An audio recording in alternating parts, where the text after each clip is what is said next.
Am I the a-hole for refusing to help my dad after he abandoned me for his new wife, who hurt me physically and mentally? It was just a regular day at work. I'm Max, 28, and I'm a lawyer now, which still feels kind of weird to say sometimes. I've worked hard to get here, and my life's been pretty steady for the last few years. I've got my own place, my own routine, and I don't think much about my past. Honestly, I like to keep it that way. I don't bring up my family unless someone asks, and even then, I keep it short. So, there I was, sitting at my desk, doing my usual work stuff. The office was quiet except for the faint hum of the air conditioning, which was a nice change from the chaos of the courtroom. I was knee-deep in some paperwork when my phone rang. I glanced at the screen, and it was an unknown number. I almost didn't pick it up. I mean, who answers unknown numbers, right? But for some reason, I felt like I should. So I did. Max speaking, I answered, trying to sound professional. There was a pause on the other end before I heard the voice. A voice I hadn't heard in over 10 years. Max, it's your dad. My heart stopped for a second. I hadn't heard from this man since I was a teenager. He disappeared from my life when I was about 17, and after that, I never looked back. I thought I was done with him. I had moved on, built a life without him, and didn't need any reminders of the crap he put me through. "Why are you calling me?" I said, my tone sharp, and honestly, I didn't care how cold I sounded. I wasn't about to make this easy for him. He hesitated before he spoke again, and I could hear the nervousness in his voice. "Max, I'm in trouble. I need your help." At that moment, my brain went from 0 to pissed in about 2 seconds. Help? Now he needed my help? After all these years? The nerve of this guy. "Seriously?" I snapped. "You need my help now? After all this time? You disappeared when I needed you most, and now you think you can just call me out of nowhere and ask for help?" "I know I wasn't there for you," he said, his voice shaky, almost like he was on the verge of tears. "But please, Max, I wouldn't be asking if I wasn't desperate." Desperate? The last time I felt desperate was when I was 17, standing in front of the door, waiting for him to come home after one of his disappearances, hoping for any kind of explanation. I never got one, and now he's desperate? "Yeah, well, I was desperate once too," I said, not holding back the sarcasm. "And guess what? You weren't there. So why should I be there for you now?" He went quiet for a second, and I could hear him take a deep breath. "I made mistakes, Max. I know that. But I'm your father, and I need you to help me out this one time. Please, Father." That word hit me like a ton of bricks. This guy, who had abandoned me when I needed him, still had the audacity to call himself my father. The guy who picked his new wife over me, who left me to figure everything out on my own, now suddenly wanted to play the family card. "You stopped being my father the day you chose her over me," I said, my voice cold. But I meant every word. "You don't get to come back into my life now and expect me to forget everything that happened." "Max, I'm sorry," he said, his voice cracking. "I know I let you down, but I really need your help. I'm in a bad place financially. I wouldn't ask if it wasn't serious." I could feel the anger bubbling up inside me again. Financially. That's why he was calling. Not because he actually cared about me or wanted to make amends. He was broke, and I guess in his mind, that was a good enough reason to reach out. "Money? That's what this is about?" I asked, my voice getting louder. "You don't want to reconnect with me, you just need money?" "Max, please," he started, but I cut him off. "No, I'm done," I said firmly. "You don't get to come crawling back now just because you need something from me. You stopped being my family a long time ago, and you sure as hell don't get to act like my dad now." There was a long pause on the other end. I could hear him breathing, like he was trying to figure out what to say next. Part of me wondered if he was going to cry or if he was just thinking of another way to guilt trip me. "Max, I know I messed up, but I'm still your father," he said, sounding almost desperate now. "I wouldn't ask if it wasn't serious. Can't we move past this?" I laughed, not because it was funny, but because the situation was so ridiculous I didn't know what else to do. "Move past this? You really think we can just move past everything like that? You walked out on me, Dad. You picked her over me. You didn't care then, and now you want to act like that never happened?" I didn't know how to handle things back then, he said weakly, but I wasn't buying it. Yeah, well, I didn't know how to handle it either, but guess what? I had to figure it out on my own, I said, feeling the anger rising again. And I did. Without you. So no, I'm not helping you. You can figure it out on your own this time. There was another long silence, and this time, I didn't feel any guilt. I didn't feel bad for hanging up on him. I didn't feel bad for walking away from this so-called family. If anything, I felt relief. Goodbye, Dad, I said quietly before ending the call. I sat there for a minute, phone still in my hand, staring at the screen like I couldn't believe what had just happened. My mind was racing, going back to all the times I waited for him to come home, all the times I wished things would go back to how they used to be. But that was years ago. I wasn't that kid anymore. I had my own life now, one that didn't include him. And after that call, I knew for sure it never would. After that call with my dad, I couldn't shake off the memories it stirred up. It's been years since I've really thought about all that stuff, but once the door to the past opened, everything came flooding back. I mean, it wasn't always bad, you know? Things were good before Melissa came into the picture. And honestly, if it weren't for her, maybe my dad and I wouldn't have ended up where we are now, complete strangers. So yeah, before everything went to hell, life was normal. It was me, my mom, and my dad, and I actually have some good memories from back then. We didn't have a lot of money, but we had each other, and that was enough. My mom was amazing. She was always smiling, always there for me. I remember how she'd tuck me in every night, tell me stories, and make me feel like the most important person in the world. My dad was a decent guy back then, too. He wasn't around as much because he worked a lot, but when he was home, he'd play games with me or show me little things around the house, like he'd teach me how to fix stuff or show me how to tie a knot the right way. I guess in those moments I looked up to him. He seemed like a guy who had it all together. And my mom, man, she was the glue holding everything together. She was the one who made everything feel right. Even when things were tough, she'd somehow make it all feel okay. Our house might have been small and kind of old, but it was always full of warmth. I never felt like I was missing out on anything. I didn't care that we weren't rich or that I didn't have all the cool new toys. I was happy. But that happiness didn't last forever. When my mom got sick, it was like everything changed overnight. She was the strongest person I knew, but there wasn't much anyone could do when cancer came into the picture. I still remember the day they told me she wasn't going to make it. I didn't really understand it at the time, but I knew something was wrong. I mean, how could I not? Suddenly, she wasn't the same person, and no matter how much I wanted things to go back to normal, they didn't. My dad, he changed too. He wasn't the same guy anymore. It was like after my mom died, a part of him died too. He just kind of shut down, you know? He stopped caring about the little things, and honestly, I think he stopped caring about me too. Not like he was a bad guy or anything. He just wasn't there for me the way I needed him to be. I get it, in a way. Losing my mom was hard for both of us, but it felt like he gave up. And as a kid, watching your parents stop trying is rough. I had just lost my mom, and now it felt like I was losing my dad too. That's when Melissa came into the picture. It wasn't long after my mom passed that my dad introduced her to me. I remember the day so clearly. We were sitting in the living room, the same place my mom used to read to me every night, and my dad just said, "Max, this is Melissa. She's going to be staying with us for a while." I didn't know how to react. I mean, I was just a kid. I didn't really understand what was going on, but I knew something felt off. Melissa wasn't like my mom, not even close. There was no warmth to her, no kindness. She was cold from the start, and even though I tried to give her a chance, it was clear she didn't want anything to do with me. She didn't try to bond with me at all.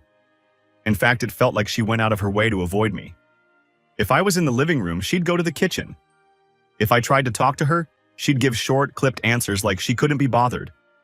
And when she did talk to me, it always felt like there was something mean behind it. Like she wanted to remind me that I wasn't important anymore, not to her and not to my dad. At first, I thought maybe I was just imagining things. I didn't want to believe that my dad had brought someone into our lives who didn't like me, but it became impossible to ignore. She'd do little things that made me feel like I didn't belong in my own house. Like, she'd make dinner and wouldn't bother to ask me what I wanted.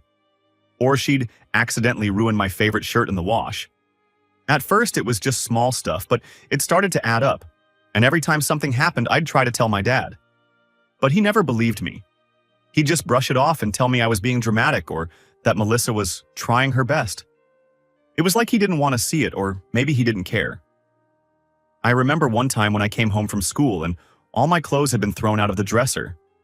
I knew Melissa had done it, but when I told my dad, he just sighed and said, "You probably left them like that." That was the moment I realized I couldn't rely on him anymore. He wasn't going to stand up for me. He wasn't going to fix things. And honestly, that hurt more than anything Melissa ever did. I started spending more time in my room just to get away from her. The house, which used to feel like a home, started feeling more like a prison. Every time I heard her footsteps in the hallway, my stomach would turn. I was constantly on edge, waiting for the next thing she'd do to make me feel small or unwanted. I tried my best to avoid her, but it was hard. She was always there, always finding ways to remind me that this wasn't my house anymore. It was hers. My dad? He was just along for the ride, too checked out to notice or care.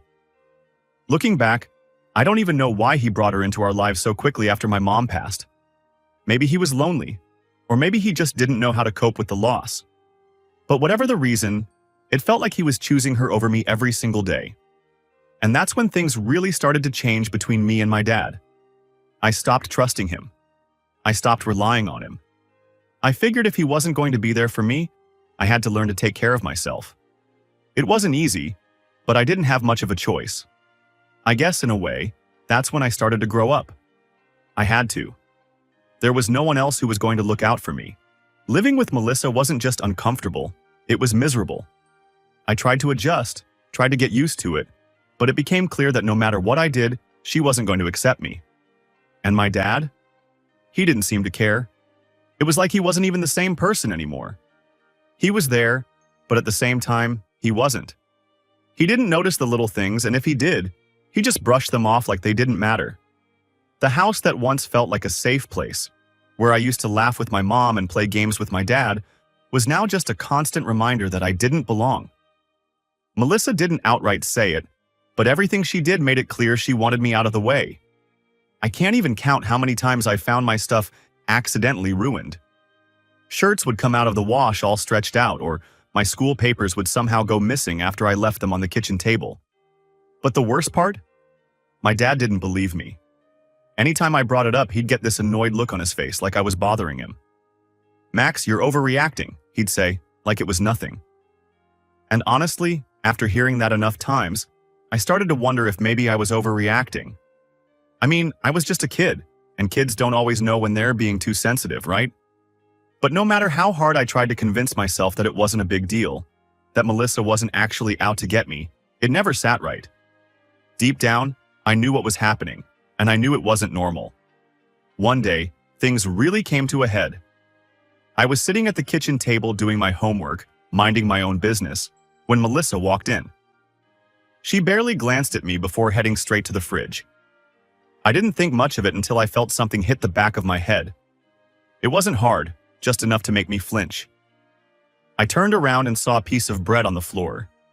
She had tossed it at me like I was a dog. "Pick that up," she said, her voice cold and smug, like she was daring me to say something. I just stared at her for a second, completely caught off guard. I mean, who does that? It wasn't like it was an accident. She threw it on purpose, and the look on her face made it clear she wanted to see how I'd react. I could feel my face getting hot, but I didn't say anything. I just picked up the bread and threw it in the trash, trying to avoid eye contact. "You need to learn to clean up after yourself," she said, walking out of the kitchen like she hadn't just humiliated me. I sat there, feeling this mix of anger and shame. I wanted to yell at her, to tell her to stop treating me like crap. But what was the point? If I said anything, my dad would just take her side like he always did. And that's what really hurt. Knowing that no matter what she did, no matter how awful she was, my dad wasn't going to stand up for me. Things kept getting worse after that. Melissa got bolder, like she knew she could get away with anything. She started making snide comments whenever we were alone. "Why don't you go live with your grandparents or something? This house is too crowded," she'd say, with this fake smile that made my skin crawl. I tried to avoid her as much as possible, but that wasn't always easy. The house wasn't that big, and no matter where I went, she always seemed to be there, watching, waiting for the next chance to mess with me. It was like she enjoyed making me feel uncomfortable, and the more I tried to stay out of her way, the worse it got. One time, she accidentally locked me out of the house after school. I came home, tried the door, and it wouldn't budge. I knocked, but no one answered. After about 10 minutes, I started walking around the house thinking maybe I'd left a window open. That's when I saw her through the window, just sitting on the couch watching TV. She knew I was outside. She knew I couldn't get in, but she didn't care. I knocked on the window, hoping she'd let me in, but she just gave me this smug look and turned back to the TV. I was furious, but what could I do? My dad wasn't home, and I knew if I told him, he'd just say I was being dramatic. Eventually, after what felt like forever, she came to the door and let me in. "Oh, did you need something?" she said, her voice dripping with fake innocence. "I didn't hear you knocking." I clenched my fists, trying not to lose it right there, but I just nodded and went to my room.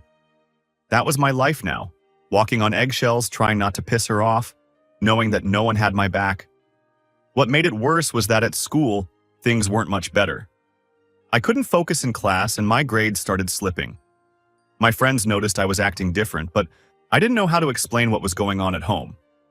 It wasn't like I could just come out and say, "Oh yeah, my stepmom's a nightmare and my dad doesn't care." So I just kept it to myself, which only made me feel more isolated. The few people who did know, like my teachers, didn't really do anything either.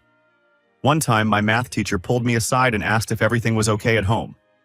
I just shrugged and told her I was fine, because what else was I supposed to say? I wasn't about to tell her that my dad didn't believe me, or that I was basically living in a house where I wasn't wanted. I was too embarrassed. But the more I tried to keep it all inside, the more it ate away at me. I felt trapped, like there was no way out of this situation. I couldn't talk to my dad, I couldn't stand up to Melissa, and I couldn't just leave. I was stuck, and every day felt like it was getting harder and harder to deal with. I remember one night lying in bed, staring at the ceiling, thinking about how everything had changed. My mom was gone, my dad didn't care, and Melissa had taken over our lives like she owned the place. And there I was, stuck in the middle of it all, with no way to make it better. I guess that's when I started to realize that I was on my own. No one was going to fix this for me. No one was going to swoop in and save the day. I had to figure out how to survive this mess by myself, and that's exactly what I did. By the time I got to school the next morning, I was exhausted. Between everything Melissa had done and my dad not believing me, it felt like I was trapped with no way out. That night had been especially bad. Melissa had accidentally slammed the bathroom door into me as I was walking by, leaving a bruise on my arm. I knew it wasn't an accident. She did stuff like that all the time, just subtle enough that she could claim it wasn't on purpose. But the pain didn't just come from the bruise itself. It came from the fact that I knew my dad wouldn't care, even if I told him. I tried to keep my head down at school, just go through the day like normal, but something was off. I wasn't acting like myself, and people noticed, especially my teacher, Mrs. Parker. She was one of those teachers who paid attention, who really cared about her students, and I guess she noticed that something wasn't right with me that day. During class, I kept pulling down my sleeve to hide the bruise, but it was pretty bad. Even though I tried to act like everything was fine, I could feel the pain every time I moved my arm. I was just trying to get through the day without drawing attention to myself, but Mrs. Parker saw something was wrong. She kept looking at me, probably noticing how quiet I was or how I kept fidgeting with my sleeve. After class, as everyone was packing up to leave, Mrs. Parker asked me to stay behind. I felt my stomach drop. I wasn't sure what she wanted, but I had a feeling she knew something was up. "Max, can you stay for a minute?" she said, her voice soft but serious. I nodded, not really knowing what else to do. The rest of the class filed out, leaving just me and Mrs. Parker in the room. She came over to my desk and knelt down so we were at eye level. It was kind of weird. She wasn't yelling at me or giving me a hard time like most teachers would when you're in trouble. Instead, she just looked at me with concern. "Is everything okay, Max?" she asked, her voice gentle. "You've been acting different lately, and I'm worried about you." I didn't know what to say. I mean, what could I say? I wasn't about to spill my whole life story right there in the classroom. But then she did something that caught me off guard. She reached out and gently took my arm, pulling up my sleeve just enough to see the bruise that Melissa had left. Her eyes widened when she saw it.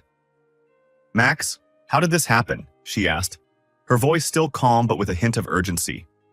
I froze. I wasn't expecting her to notice, and now that she had, I didn't know how to explain it. My first instinct was to lie, to say it was an accident, that I'd bumped into something or fallen. But the look in her eyes told me she wouldn't believe that. "Did someone do this to you?" she asked, pressing a little more but still gentle. I could feel the lump forming in my throat. I wanted to tell her. I wanted to tell someone, anyone, what was going on at home. But I was scared. I didn't know what would happen if I told the truth. Would they believe me? Or would it just make things worse? Mrs. Parker must have sensed my hesitation because she said, "Max, if someone is hurting you, you can tell me. I'm here to help." That did it. The words just came spilling out before I could stop them. I told her everything, about how Melissa had been treating me, how my dad didn't believe me, how I felt like I was completely alone. I even told her about the door incident, how Melissa slammed it into me on purpose.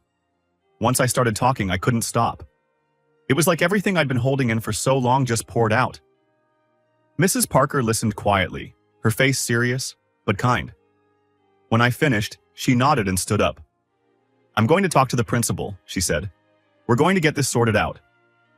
For the first time in what felt like forever, I actually felt a little bit of hope. Maybe someone would finally believe me.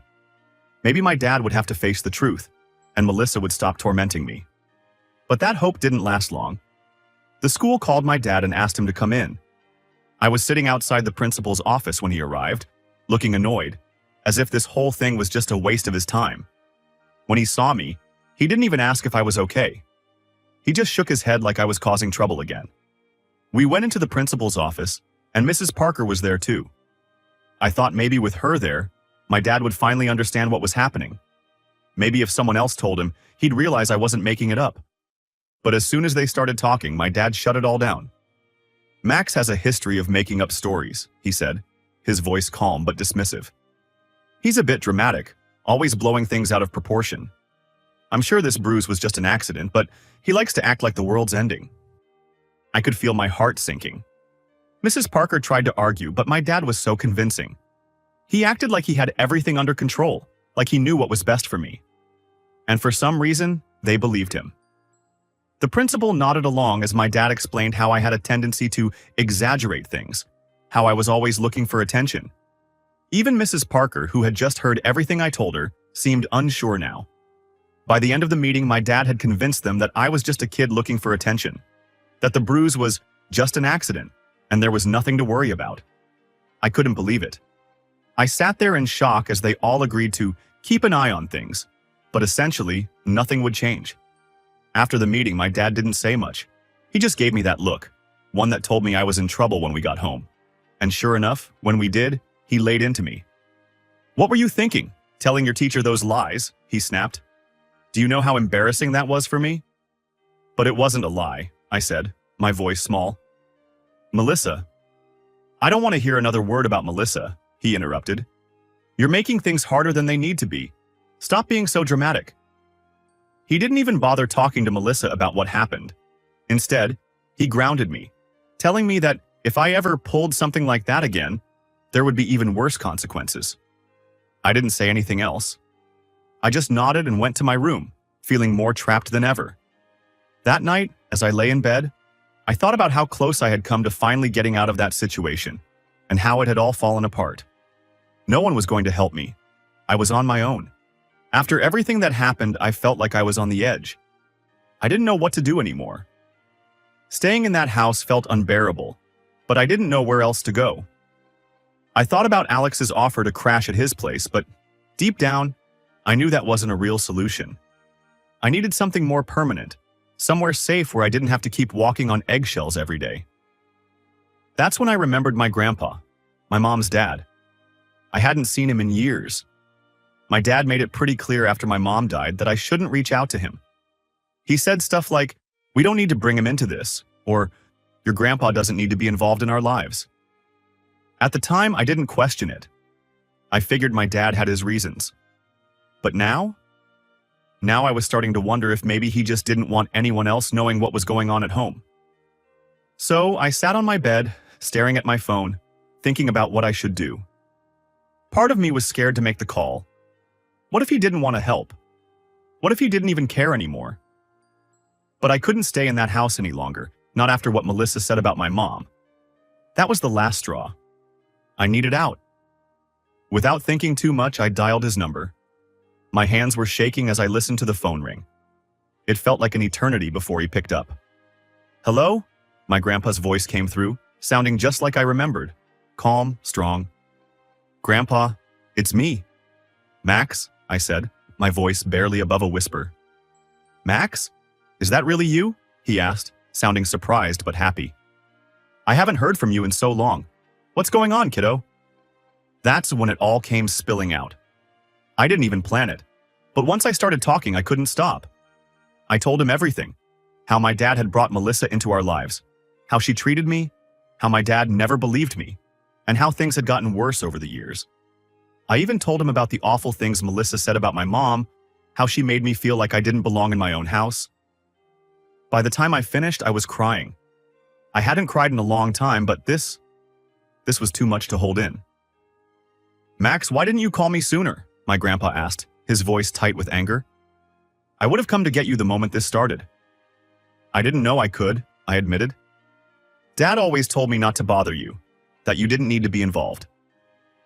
There was a long pause on the other end of the line, and I could tell my grandpa was trying to keep himself calm. "Max, pack your things. I'm coming to get you. You're not staying there another minute." I didn't hesitate. I grabbed my backpack, threw in as much as I could, and waited by the door. My heart was racing, not because I was scared, but because I finally felt like I was doing something. I was getting out of there. About an hour later, I saw my grandpa's car pull up in front of the house. I ran outside before anyone inside could stop me. When I got in the car, my grandpa looked at me, and I could see the anger in his eyes, but also the relief. "I should have been here for you sooner," he said, shaking his head. "But I'm here now, and I'm not letting them hurt you anymore." As we drove away, I felt this huge weight lift off my shoulders. For the first time in years, I felt safe. I didn't have to worry about what Melissa would say or do. I didn't have to feel like I was alone in all of this. I had my grandpa, and that was enough. Later that night, after we got to his house and I had a chance to calm down, I overheard him on the phone with my dad. I couldn't hear everything he said, but I caught enough. "If you ever come near Max again, I will call the authorities," my grandpa said, his voice firm and cold. "You had your chance to be his father, and you failed. Stay away from him." I didn't hear what my dad said in response, if he even said anything at all. But my grandpa hung up shortly after that, and when he came back into the room, he didn't say much about it. All he said was, "You're safe now, Max. Don't worry about him." And that was it. I never heard from my dad again. Not until that phone call years later, the one where he tried to ask for my help, as if nothing had ever happened. As if abandoning me for Melissa was something we could just move past. But by then, it was too late. I had already built a new life for myself, one that didn't include him. And I knew, deep down, that I was better off without him.